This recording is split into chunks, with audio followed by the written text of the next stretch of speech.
ওদের যৌক্তিক বিষয় নিয়ে কথা বলছি, ওদের ইদানিং যে আন্দোলনগুলো হচ্ছে, বিশেষ করে সড়ক অবরোধ। আমরা তো আছি, আমরা যতটুকু জানি ভর্তিযুদ্ধ অংশগ্রহণ করে ওইখান থেকে টিকে তারপর ডিপ্লোমাতে পড়তে হয়। এত কষ্ট করার পরেও 6 মাস ইন্টার্নশিপ করার পরেও আমাদেরকে এখনো পর্যন্ত এইচএসসি সমান রাখা হয়েছে, তাদেরকে ডিগ্রি সমান রাখা হয়েছে। সেজন্য এই বৈষম্য আমরা অবশ্যই দূর করতে চাই।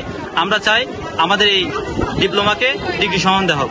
3 বছর ডিপ্লোমা করার পর এসএসসি পাশ করে আবার যে এসএসসি সমান হবে জান, যদি আমাদের দেশে আমাদের ডিপ্লোমাকে যদি কোনো সম্মান না করে, কোনো ডিগ্রি সম্মান না দেয়, তাহলে সেটা ইন্টারন্যাশনাল পর্যায়ে কেন যাবে?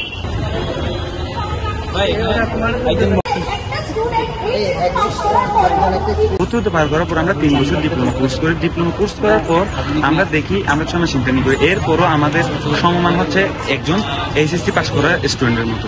আমরা চাইবো আমাদের অধিকারটা খুব শীঘ্র তাড়াতাড়ি ফিরিয়ে পেতে।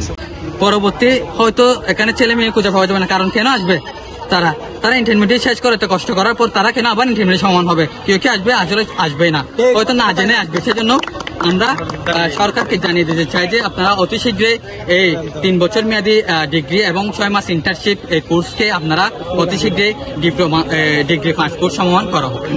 কথা শুনতে ভালো লাগছে না, এটা আমি জানি। এ বলে আমার সংক্ষিপ্ত বক্তব্য। ধন্যবাদ উর্মিয়া আপুকে তার মূল্যবান বক্তব্য পেশ করার জন্য।